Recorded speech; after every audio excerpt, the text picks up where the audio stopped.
6편 되겠습니다. 시편 6편 제가 봉독하겠습니다.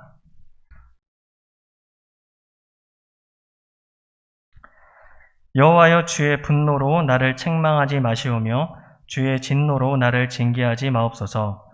여호와여, 내가 수척하였사오니 내게 은혜를 베푸소서. 여호와여, 나의 뼈가 떨리오니 나를 고치소서. 나의 영혼도 매우 떨리나이다.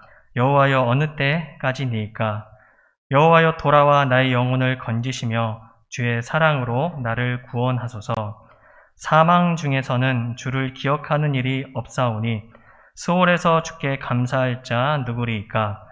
내가 탄식함으로 피곤하여 밤마다 눈물로 내 침상을 띄우며 내 요를 적시나이다. 내 눈이 근심으로 말미암아 쇠하며 내 모든 대적으로 말미암아 어두워졌나이다.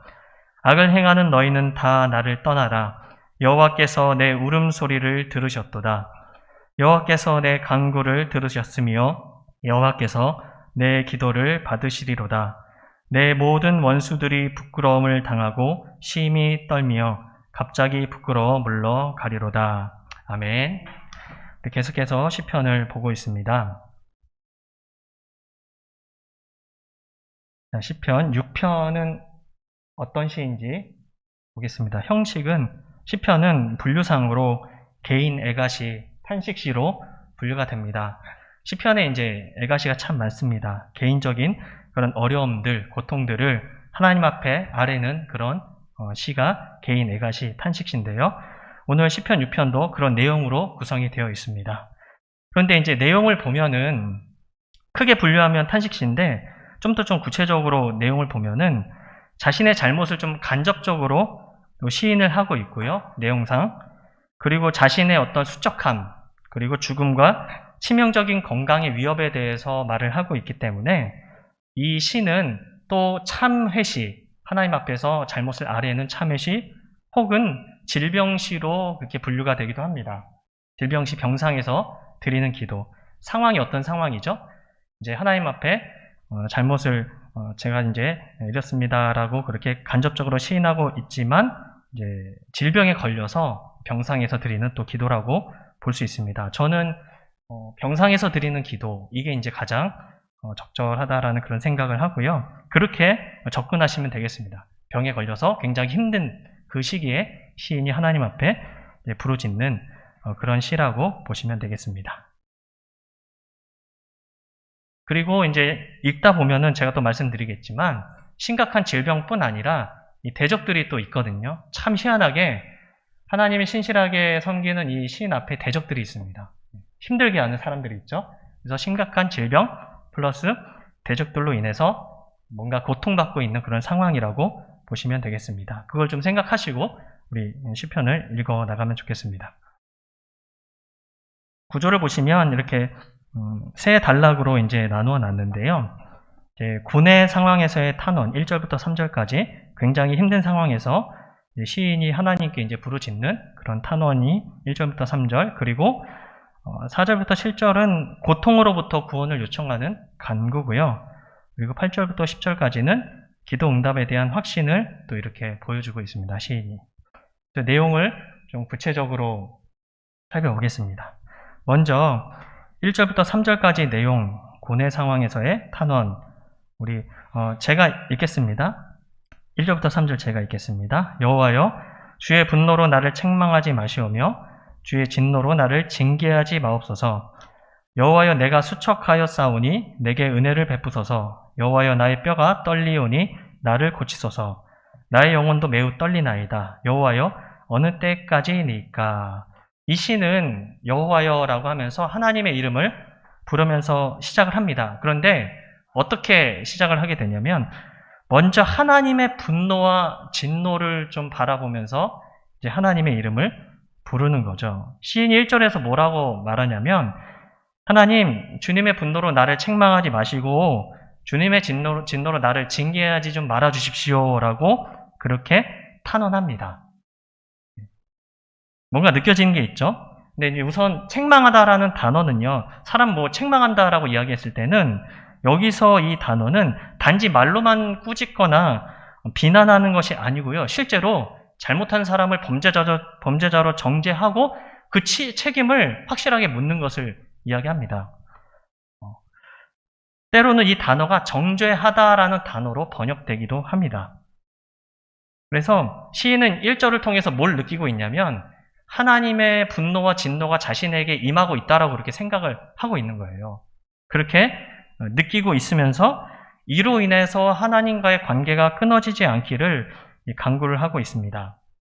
그리고 2절은 뭐라고 이야기하냐면 여호와여 내가 수척하였사오니, 그러니까 자신이 수척하였기 때문에 여호와께서 좀 은혜를 베풀어 달라라고 이야기합니다. 이 수척하다라는 단어 자체가 보시면 힘과 활력과 생산성이 이제 사라지다. 힘도 없고 살아갈 힘도 없는 그런 뭔가 이제 활동을 못하니까 생산성이 사라지잖아요. 그런 상태에 있으니까 은혜를 베풀어 달라라고 그렇게 이야기를 하죠. 그리고 시인은 또 뭐라고 이야기하냐면 3절을 보시면 3절이 아니라 2절을 보시면 여호와여 나의 뼈가 떨리오니라고 그렇게 이야기합니다.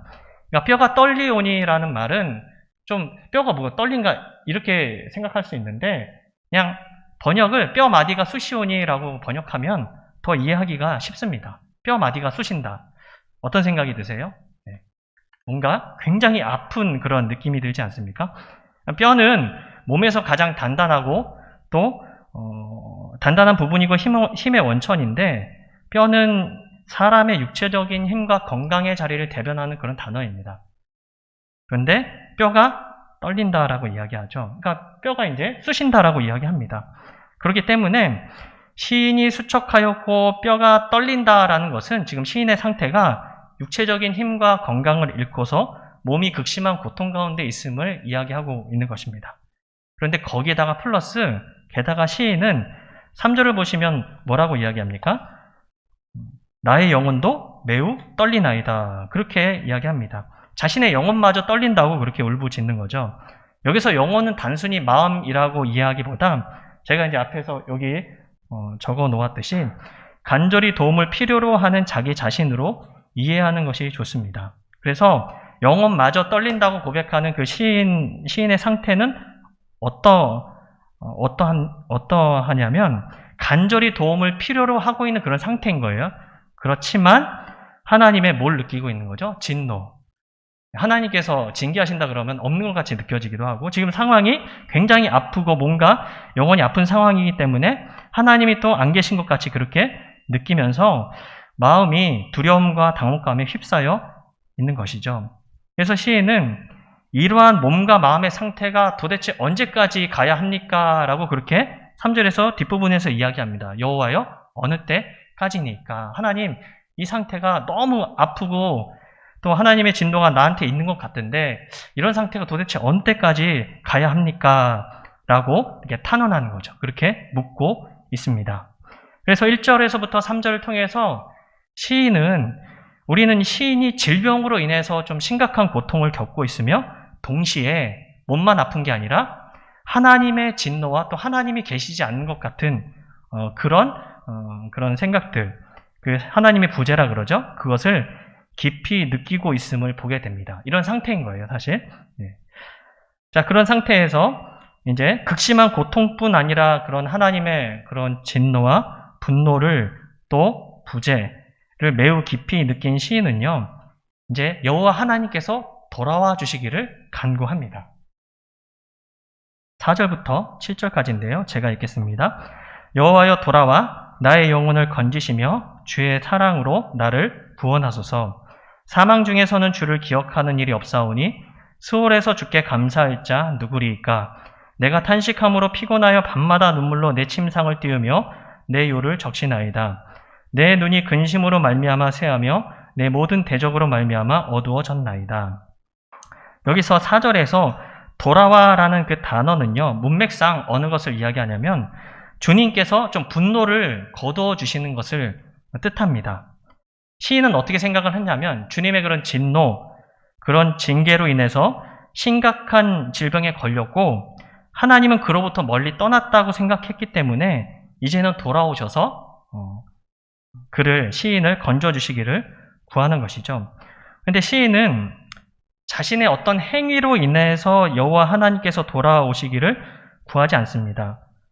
뭐라고 이야기하냐면 여호와여 돌아와 나의 영혼을 건지시며 주의 사랑으로 나를 구원하소서. 뭘 의지하고 있냐면 하나님의 사랑, 그 언약 백성으로 그렇게 책임져 주시는 하나님의 사랑, 오직 주의 사랑, 주의 인자하심에 근거해서 자신을 구원해 주시기를 그렇게 간구하고 있습니다. 소망이 어디에 있냐면 하나님의 사랑, 주님의 인자하심에 있다라는 거죠.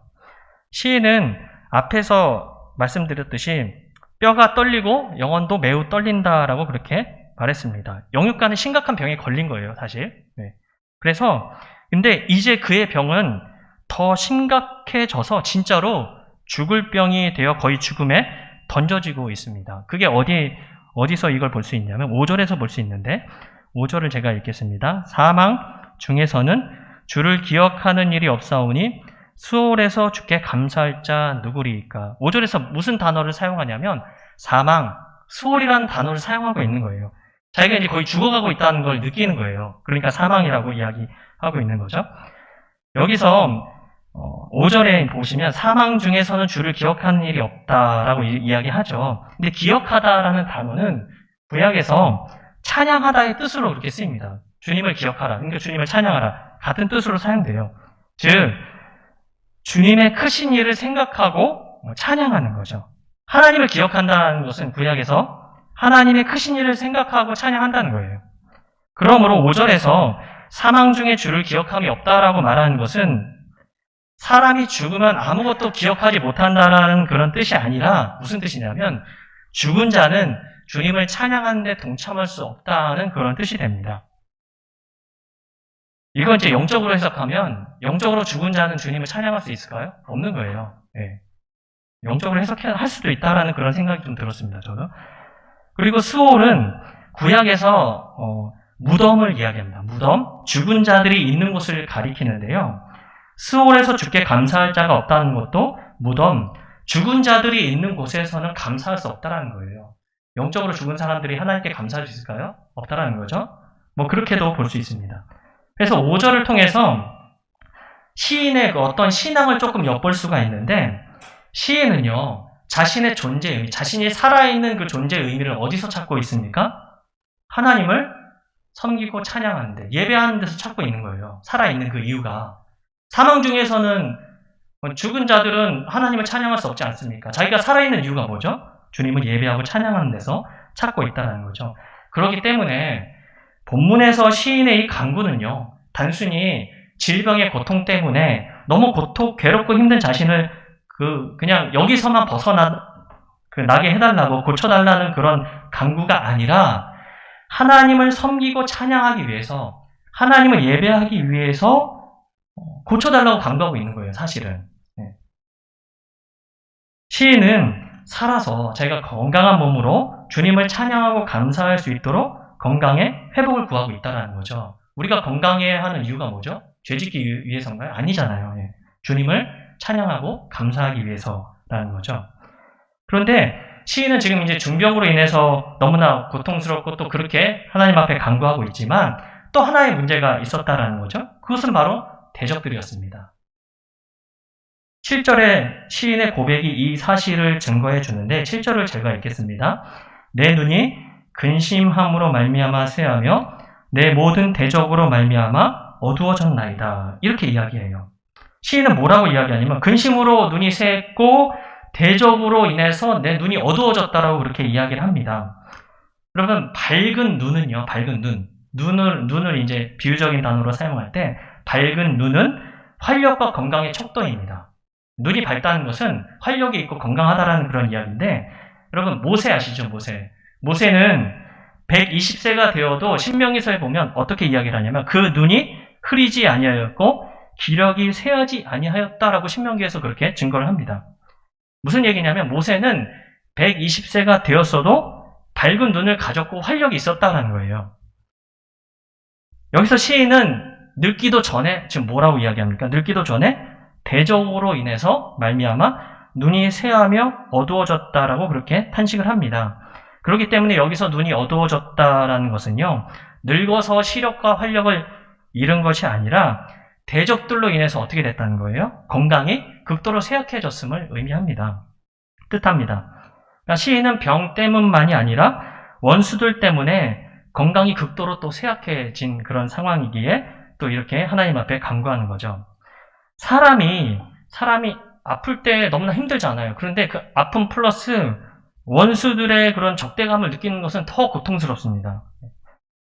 시인의 원수들은 중병에 걸린 시인에게 악담을 했던 것 같습니다. 또 하나님이 어디 계시냐, 뭐 이런 식으로 악담을 했던 것 같죠. 또 그에 대해서 거짓 증거하는 자들이었습니다. 건강할 때 내가 악담을 들으면 괴롭잖아요. 건강할 때도 괴롭잖아요. 그런데 아플 때 그런 고발과 미움을 받는 것은 더 괴로운 그런 상황입니다. 그런 가운데 시인이 그렇게 하나님 앞에 간구하고 있다는 거죠. 자, 8절부터 10절까지는 그런 가운데서 시인의 그런 자세나 마음이 바뀌기 시작합니다. 이거 보셨죠? 네. 8절부터 10절 제가 읽겠습니다. 악을 행하는 너희는 다 나를 떠나라. 여호와께서 내 울음소리를 들으셨도다. 여호와께서 내 간구를 들으셨으며 여호와께서 내 기도를 받으시리로다. 내 모든 원수들이 부끄러움을 당하고 심히 떨며 갑자기 부끄러워 물러가리로다. 이제 이 시편의 분위기와 어조가 바뀌기 시작합니다. 이게 탄식시들이 그래요. 처음에는 고통으로 시작했다가 하나님을 신뢰하는 자리로 이렇게 나아갑니다. 이렇게 바뀌어 가거든요. 암담하고 고통스러웠던 시인의 모습이 이제 사라지고 갑자기 확신에 넘치는 그런 모습이 나타나게 되는데, 8절에서 병으로 죽어가는 자신을 하나님으로부터 버림받은 자라고 말하며 그를 괴롭히는 행악자들을 향해 뭐라고 이야기하냐면 나를 떠나라고 그렇게 담대히 선포합니다. 악을 행하는 너희는 다 나를 떠나라. 그러니까 시인은 악을 행하는 그 대적들의 악담과 그리고 거짓말이 근거 없는 것으로 하나님 앞에 기도하다 보니 하나님이 또 이렇게 알려주시는 거죠. 근거 없는 것으로 판명되었기 때문에 이들을 향해서 나를 떠나라고 말합니다. 이렇게 시인이 갑자기 확신에 찬 어조로 담대하게 선포하는 이유는 무엇이냐면요, 여호와 하나님께서 시인의 기도를 들으셨다는 확신 때문입니다. 하나님께서 나의 기도를 들으셨다, 그런 확신 때문입니다. 뭐라고 고백합니까? 시인은 여호와께서 내 울음소리를 들으셨다라고 고백을 하는 거죠. 이제 시인은 처음에 하나님으로부터 버림받았다라는 그런 생각, 내가 진노 가운데 있다라는 생각을 버리고 주님이 자신의 기도를 들으시고 자신을 다시 받아주셨다라는 확신을 갖게 된다는 거죠. 9절에서 시인은 다시금 기도 응답을 확신하고 하나님께 이렇게 고백을 합니다. 9절을 보시면 여호와께서 내 간구를 들으셨으며 여호와께서 내 기도를 받으시리로다. 그런데 이 9절에서 동사가 좀 다른 시제가 사용되는데 두 개의 동사가 보시면 첫 번째 동사 들으셨으며, 내 간구를 들으셨으며는 완료형입니다. 이미 완료된 동작을 나타내고, 두 번째 동사 내 기도를 받으시리로다는 미완료형입니다. 앞으로 일어날 그 미래 동작을 나타내는데, 그러니까 시인은 이 두 동사를 사용함으로써 여호와께서 기도하는 그 기도를 들으셨고 앞으로 일어날 미래의 일까지 이미 응답해 주셨음을 확신하고 있는 거예요. 사실 시인의 이 기도는 이루어졌을까요? 안 이루어졌을까요? 지금 이 상황에서, 기도하는 상황에서 이루어지지 않았습니다. 그의 현실에는요, 여전히 달라진 게 없는 거예요. 현실은 달라진 게 없죠. 그런데 달라진 것이 무엇이냐면 바로 시인의 심령, 마음이 달라진 거예요. 그런데 이것을 믿음이라고 할 수 있습니다. 이게 그러니까 시인의 믿음은요, 그의 육체적 상태의 그런 변화보다 앞서가는 거예요. 지금 당장 변화된 것이 없는 상황에서도 앞으로 일어날 미래의 사건을 이미 일어난 사건으로 받아들이고 있는 거예요. 하나님이 그렇게 하실 것이라는 그런 사건으로 받아들이고 있습니다. 그래서 믿음은요, 현실보다 앞섭니다. 하나님을 신뢰하지 않는 사람은 현실이 믿음보다 앞서지만 하나님을 진심으로 신뢰하는 사람은 믿음이 현실을 앞서게 되는 그런 모습을 볼 수 있다는 거죠. 오늘 본문을 좀 정리해보면 오늘 본문에서 시인은 하나님의 진노와 부재 그리고 대적들로 인해서 고통 가운데 기도를 시작합니다. 기도를 시작하지만 결국 어떻게 됩니까? 하나님께서 자신의 기도를 들으시고 또 응답해 주셨음을 깨닫고 더 나아가 하나님의 일하심을 또 바라보는 그렇게 시인의 모습이 나타나게 됩니다. 저는 본문을 이렇게 쭉 묵상하면서 한 3가지 정도는 좀 기억을 하고 기도를 해야 되겠다라는 생각을 했습니다.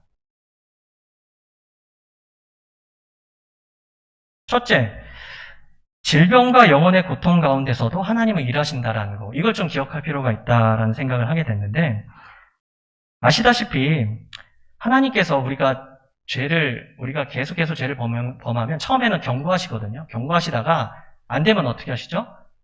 이렇게 징계를 하세요. 그때는 고통스럽습니다. 사실 하나님의 진노와 징계로 인한 그런 질병이 올 수도 있어요. 오기도 합니다. 그리고 하나님이 안 계신 것 같은 그런 상황들이 또 있고 어려운 가운데 또 대적들로 인한 고통은요. 우리 모두 경험하고 싶지 않은 그런 경험들입니다. 그러나 그런 상황 가운데서도 하나님은 일하신다는 거죠. 하나님이 계시지 않는 게 아니라 하나님이 일을 하신다는 거예요. 하나님께서는요. 그런 고통을 통해서 깨닫게 해주시는 게 있어요. 인간의 제한된 능력 그리고 허약함을 깨닫게 하시고 동시에 또 반성과 회개의 그런 기회를 제공함으로써 우리가 기도를 통해 하나님을 더 의지하도록 만드시는 게 하나님의 일하심입니다. 그래서 하나님은 질병과 영혼의 고통 가운데서 하나님을 의지하도록 만드시고 그 의지하는 가운데 믿음의 실력을 키우시고 또 이렇게 상황을 또 이렇게 낫게 해주시는 그렇게 하시는 하나님의 일하심이 있다는 거죠. 우리가 이걸 좀 기억할 필요가 있습니다. 질병과 영혼의 고통 그런 가운데서도 하나님은 죽지 않으셨다는 거예요. 일하신다는 거. 자, 그리고 둘째는 이것도 굉장히 중요한 거라고 생각이 들었는데 존재의 의미를 하나님을 예배하는 데서 좀 찾아야겠다라는 그런 생각을 하게 됐습니다. 시인은 어떻게 기도합니까? 단순히 하나님 나 괴로우니까 낫게 해주십시오라고 기도하지 않고요. 하나님 제가 죽으면요. 하나님을 예배할 수 없습니다. 자신의 존재 의미를 어디서 찾은 거죠? 하나님을 섬기고 찬양하는 데서 찾았습니다. 그렇기 때문에 건강한 몸으로 하나님을 찬양하고 섬기기 위해 중병을 치료해달라고 간구한 거예요. 이걸 보면서 과연 우리는 존재의 의미를 내가 살아있는 그 이유, 그 의미를 하나님을 섬기고 찬양하고 예배하는 데서 찾고 있는가 좀 생각해 봐야 되겠다라는 그런 생각을 하게 됐습니다. 어떠세요? 우리의 존재 의미를 성공, 또 벌어들이는 돈의 액수와 사람들의 인정과 혹은 사람들의 사랑에서 찾고 있지는 않은지 우리가 좀 고민해 보아야 합니다. 그래서 우리가 존재 의미를 하나님을 예배하는 데서 좀 찾아야 되겠다라는 그런 생각을 하게 됐고요. 마지막으로는 믿음이 현실을 앞서야 한다는 것입니다. 우리의 믿음이 현실을 앞설 수 있어야 된다는 거죠. 하나님을 신뢰하는 사람은 당장의 어려움과 고통 앞에서 시인은 어떻게 합니까? 기도하잖아요. 하나님을 신뢰하면서. 어려움과 고통 앞에서 하나님을 떠나는 어리석은 선택과 행동을 하지 않습니다. 하나님을 신뢰하는 사람은. 그러니까 본문의 시인처럼 하나님을 신뢰하는 사람은 비록 현실이 너무나 고통스럽고 힘들지라도 그 믿음이 현실보다 앞선다는 것을 알고 믿음으로 하나님의 일하심을 기대한다는 거죠. 그래서 우리의 믿음이, 내가 가진 믿음이 정말 현실을 앞서고 있는지 좀 고민해 볼 필요가 있습니다. 여러분 어떠세요? 현실이 믿음을 앞서고 있나요? 아니면 믿음이 현실을 앞서고 있나요? 우리가 이것들을 좀 고민하면서 하나님 앞에서 점검해 보는 귀한 시간이 되었으면 좋겠습니다. 바라기는 말씀을 통해 깨달은 점을 붙들고 또 교회 기도 제목 가지고 함께 기도하는 좋은 우리 교회 모든 성도님들이 되시기를 간절히 소망합니다. 기도하시겠습니다. 하나님 아버지, 오늘 중한 질병과 영혼의 고통 가운데서 하나님께 부르짖는 시인의 모습을 살펴보았습니다. 하나님, 우리가 많은 것들을 배웠지만 그 중에서 가장 필요한 것들 우리에게 깨달음을 주시고 무엇보다 우리가 주님을 어느 순간에도 신뢰하며 또 기도할 수 있는 우리가 되어지게 하여 주옵소서. 이 세상을 살아가다 보면 많은 고통들이 찾아오는데 그때마다 하나님께 부르짖고 또 하나님을 또 예배할 때 하나님께서 주시는 귀한 은혜와 사랑이 우리 마음과 우리 삶 가운데 있게 하여 주시고 여기 교회 모든 성도들 가운데 있게 하여 주시옵소서. 기도하며 나아갑니다. 우리의 기도를 들으시고 주님이 기뻐하시는 기도 올려드림으로 하나님의 영광이 되게 하여 주옵소서. 우리의 마음을 열어주시고 우리가 더욱더 뜨겁게 기도할 수 있도록 하나님 붙잡아 주옵소서. 감사드리며 우리를 구원하신 우리 주 예수 그리스도의 이름으로 기도합니다. 아멘. 주기도문 하시고 기도 제목 보시고 같이 기도하겠습니다. 하늘에 계신 우리 아버지여, 이름이 거룩히 여김을 받으시오며 나라가 임하시오며 뜻이 하늘에서 이루어진 것 같이 땅에서도 이루어지이다. 오늘 우리에게 일용할 양식을 주시옵고 우리가 우리에게 죄 지은 자를 사하여 준 것 같이 우리 죄를 사하여 주시옵고 우리를 시험에 들게 하지 마시옵고 다만 악에서 구하시옵소서. 나라와 권세와 영광이 아버지께 영원히 있사옵나이다. 아멘.